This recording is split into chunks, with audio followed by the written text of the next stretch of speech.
नमस्कार बच्चों, कैसे हैं आप सब। आज हम जल ही जीवन है विषय पर अनुच्छेद लिखेंगे। सभी को पता है कि जल के बिना हमारा जीवन असंभव है।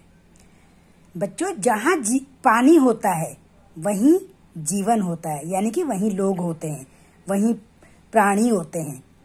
और पूरे ब्रह्मांड में पृथ्वी ही एक ऐसी जगह है जहाँ पर जल पाया जाता है और जल के बिना जीवन असंभव है। बच्चों, जल की मात्रा पृथ्वी पर बहुत ही सीमित है, यानी कि बहुत ही कम है। इसलिए हमें जल को बर्बाद नहीं करना चाहिए।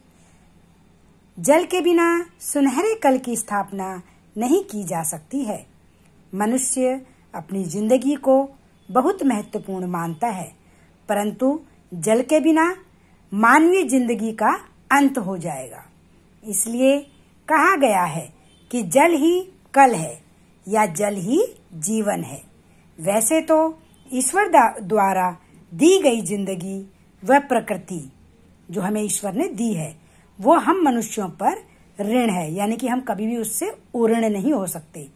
परंतु ईश्वर ने जो जल हमें दिया है वह तो अमृत के समान है। तो इसलिए कहा जा सकता है कि जल ईश्वर द्वारा दिया हुआ अमृत है।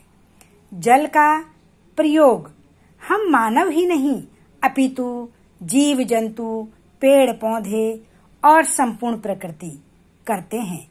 तो बच्चों, सिर्फ जल को, ये जल जो है हमारे लिए ही आवश्यक नहीं है। संसार में जितने भी प्राणी हैं उन सभी के लिए जल आवश्यक है, क्योंकि जल के बिना हम जिंदा रह ही नहीं सकते। हम खाने के बिना एक हफ्ता जिंदा रह सकते हैं, परंतु जल के बिना तो जीना ही मुश्किल है।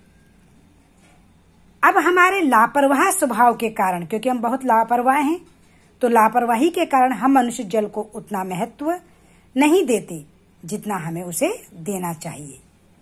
उन्नति को स्पर्श करती हुई हमारी दुनिया में आज सिर्फ 2.62% पानी ही शुद्ध मात्रा में है, और जो पानी है वो अशुद्ध है, वो पीने लायक नहीं है। जल संकट समाधान के कारण ही विश्व जल दिवस 22 मार्च को मनाया जाता है कि जल को हम कैसे बचाएंगे, कैसे हमें इसका दुरुपयोग को रोकना है। इसके समाधान के लिए हम क्या करते हैं, विश्व जल दिवस मनाते हैं। इसकी स्थापना 1992 ईस्वी में संयुक्त राष्ट्र द्वारा की गई थी। तो बच्चों, अंत में इतना ही कहा जा सकता है कि हमें पानी के संरक्षण के विषय में सोचना होगा और इसकी बचत करनी होगी। तभी हम कल, यानी कि भविष्य में पानी प्राप्त कर पाएंगे। नहीं तो हमें पानी मिलेगा ही नहीं और हमारा जीवन खतरे में पड़ जाएगा। तो बच्चों, हम कह सकते हैं कि जल ही जीवन है, पानी ही गुणों की खान है, पानी है तो सब कुछ है, पानी ही धरती की शान है। बच्चों, आप कल्पना करो, बिना पानी के कैसा होता है। एक दिन अगर आपके घर में पानी नहीं आता तो पूरे घर में हाहाकार मच जाता है, जैसे लगता है आज क्या हो गया है ना। सब कुछ हमें बेकार लगता है। तो इसलिए हमें अपने भविष्य के लिए, भविष्य को सुखमय बनाने के लिए पानी को बचाना होगा। तो अंत में हम कह सकते हैं, जल बचाओ, जीवन बढ़ाओ, धरती को हरा भरा बनाओ। धन्यवाद बच्चों।